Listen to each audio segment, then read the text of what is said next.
আজকে আমাদের আলোচনার বিষয় আমরা রেখেছি যে নয়া সমীকরণের রাজনীতি। কারণ এক ধরনের সমীকরণ প্রতি মুহূর্তেই রাজনীতিতে পাল্টায়, কিন্তু 5 আগস্ট পরবর্তী আমরা যে ধরনের একটা ঐক্যের প্রত্যাশা সবার মধ্যে দেখেছি জনগণের পক্ষ থেকে এবং আপনারা যারা রাজনীতি করেন তাদের পক্ষ থেকেও, সেই জায়গায় হঠাৎ করে দেখলাম এক ধরনের নতুন মেরুকরণ।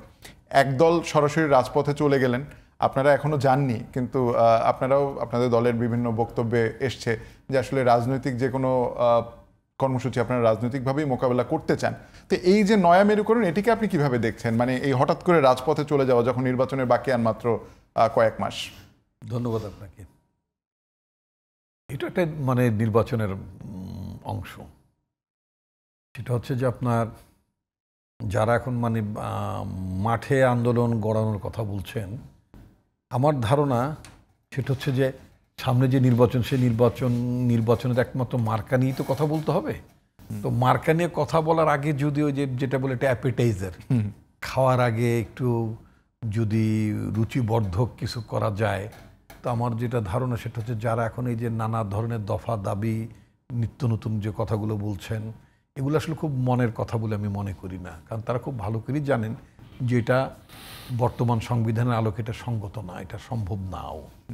এবং অ্যাট দ্য সেম টাইম এটাও সত্য যে তারা যদি মনে করেন যে মানে যেটা পাবলিকলি আপনারা যেটা আশঙ্কা করছেন, আমি মনে করি খুব আশঙ্কার জায়গায় যাওয়ার মতো যাবে।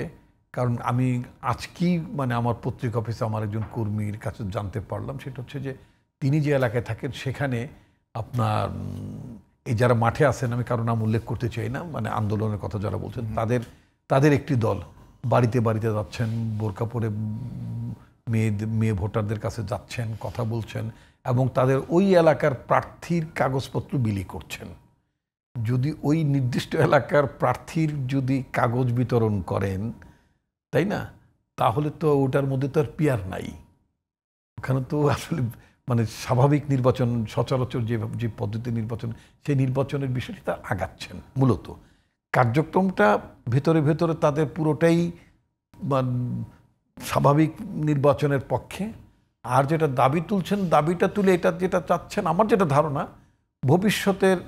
ভবিষ্যতের কথা চিন্তা করে, যেমন দেখবেন জামাত ইসলাম বলে যে কেয়ারটেকারের উপকার হচ্ছে যে মানে কি বলে জামাত ইসলাম, কারণ তারা কেয়ারটেকারের কথা আগে বলেছিল।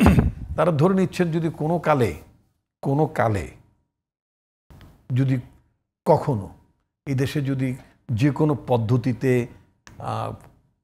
কোনো অংশে মানে যে কোনো সিস্টেমে হোক না কেন, ফুল পিয়ার না হোক, অন্ততপক্ষে ছিটে ফোটাও যদি কিছু হয়, তাহলে বলতে পারবেন যে এটা তো আমরাও চেয়েছিলাম, আমরা এটার দাবিটা প্রথম তুলেছিলাম। এগুলো একটা মানে একটা রাজনীতি, এটা বলার মধ্যে কোনো সুযোগ নাই। পিয়ার পদ্ধতি বাংলাদেশে জামাত ইসলামী প্রথম তোলে নাই। তারা বলতে চাইবে, অনেকেই তো অনেকে বলতে তো অনেক কিছু তারা বলতে চাইবে যে তারা এটা তুলেছিল। জানার স্বার্থে আমরাও জেনে নেই যে আসলে এই পিয়ার পদ্ধতি প্রথম কারা চেয়েছে। পিয়ার পদ্ধতি এই দেশের বামপন্থী সবার আগে উঠেছে। এটা তো আসলে এগেইন আমি বলি যে পিয়ার পদ্ধতির ধরনটা হচ্ছে যে মানে আপনি এই যে আসন ভিত্তিক নির্বাচন, আবার মোট ভোটের প্রাপ্ত আসনের ক্ষেত্রে আরও নির্বাচন, মানে দুইটাই মিক্সিং আছে। কিন্তু শুধুমাত্র একটা প্রেসিডেন্সিয়াল কায়দায় পিয়ার হচ্ছে যে একটা পার্টির উপরে, সিম্বলের উপরে ভোট হবে, তার ভিত্তিতে তারা পার্টি নমিনেট করে দিবে, এটা খুব বেশি পিয়ার পদ্ধতি না। আসনের নির্বাচন আছে, 300 আসনে ইলেকশন হচ্ছে, 300 আসনে প্রার্থী আছে, 300 আসনে 300 জন নির্বাচিত হবে, তার সাথে আবার মোট প্রাপ্ত ভোটে হয়তো আরও 150 যুক্ত হবে। এই মিক্সড পদ্ধতিটা বিভিন্ন দেশে আছে, বাট এই বিষয়টা কিন্তু আলোচনার বিষয় হিসাবে আসেনি। কারণ প্রথম চোটেই যেহেতু এটার মধ্যে অনৈক্য এত তীব্র ছিল যে এই বিষয়টা ঐকমত্য কমিশনে আলোচনার এজেন্ডা হয়নি। এজেন্ডা যেটা হয়েছিল যে উচ্চকক্ষ যে গঠিত হবে সেইখানে আসন ভিত্তিক প্রতিনিধিত্ব হবে নাকি মোট ভোট ভিত্তিক প্রতিনিধিত্ব হবে, দুইটাই কিন্তু পিয়ার। অর্থাৎ নিম্নকক্ষে যা আসন পাবেন, আপনি 200 আসন পেলে আপনি ওখানে 66টি সিট পাবেন 100-র মধ্যে। আর আপনি যদি ভোট পান 66% না পেয়ে আপনি যদি ভোট পান 40%, তাহলে আপনি 100-র মধ্যে 40টা সিট পাবেন। এই যে আসন ভিত্তিক হলে একটা সংখ্যা পাবেন, ভোট ভিত্তিক হলে সেই সংখ্যা কমে আসতে পারে, কারণ অত পার্সেন্ট ভোট হয় না। তো সেই কারণে অধিকতর প্রতিনিধিত্বশীলের জন্য অনেক, যেমন আমরাই প্রস্তাব করেছি, এটা আমাদের দলের প্রস্তাব ছিল যে উচ্চ কক্ষে আমরা পিয়ার, এটা যখন আমরা 31 দফা করেছি তখন কিন্তু আমরা একমত হতে পারিনি। তো এই রকম পার্থক্যের জায়গাগুলো কিন্তু আছে, এবং এই কারণে এই পার্থক্যের জায়গাগুলো সহই কিন্তু আমরা অভ্যুত্থান করেছি, এবং এই পার্থক্যের জায়গার মীমাংসার পথটা হচ্ছে নির্বাচন। জনগণ যেটাকে ঠিক মনে করবেন সেই অনুযায়ী মানে নির্ধারিত হবে। এখন কেউ যদি মনে করেন না এখন নিম্নকক্ষে পিয়ার ছাড়া আমরা চলবো না, এই মুহূর্তে এটা ঐকমত্য কমিশনের এজেন্ডাই না। এখন তারা তাদের দাবি নিয়ে থাকতেই পারেন, এটা তো গণতান্ত্রিক অধিকার।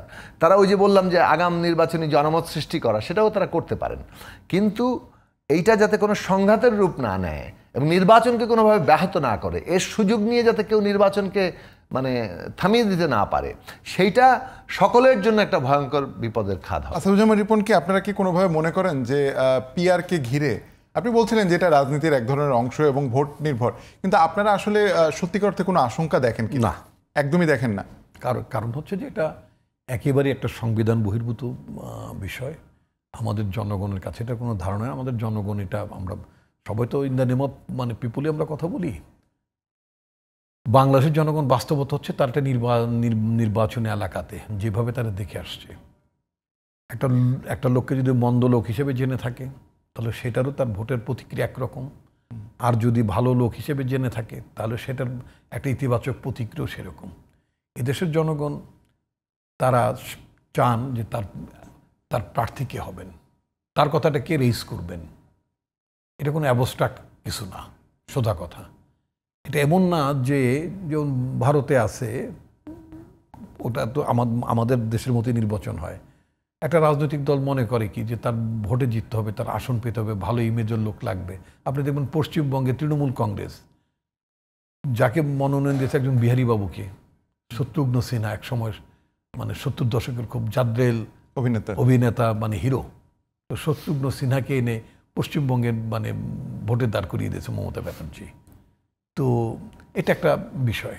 আর যদি তা না হয় তাহলে বাংলাদেশে যারা পিয়ার করে, যে সেদিন দেখলেন না, গতকালকেই না গত শুক্রবার দিন যারা প্রোগ্রাম করেছেন পিয়ার নিয়ে, জিজ্ঞেস করছে পিয়ারকে, পিয়ার বলতে পারে না, তা বলছে যে ওনার কাছে জিজ্ঞেস করেন, শায়েক চেয়েছেন তাই আমরাও পিয়ার চাই। তো এটা কোনো বিষয় না।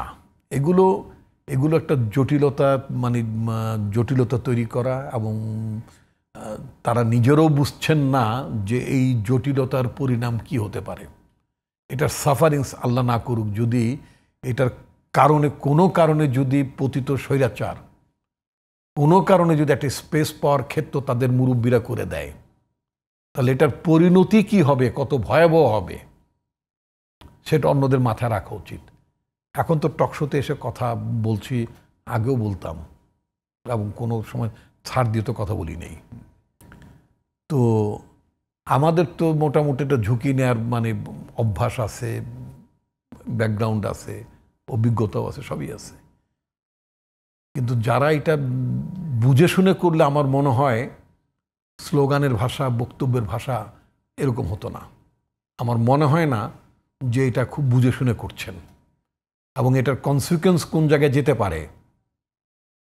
গুড্ডির সুতোটা বেশি ছেড়ে দিলে লাটাইতে, কেউ লাটাই বলে, কেউ নাটাইও বলে, যেটা আমি আমার আঞ্চলিক ভাষায় লাটাই বললাম আর কি, যেটাকে দিয়ে সুতাটা গুটায়, ওটা গুটাতে যাওয়ার সময় অনেক সময় সুতো ছিঁড়ে যেতে পারে।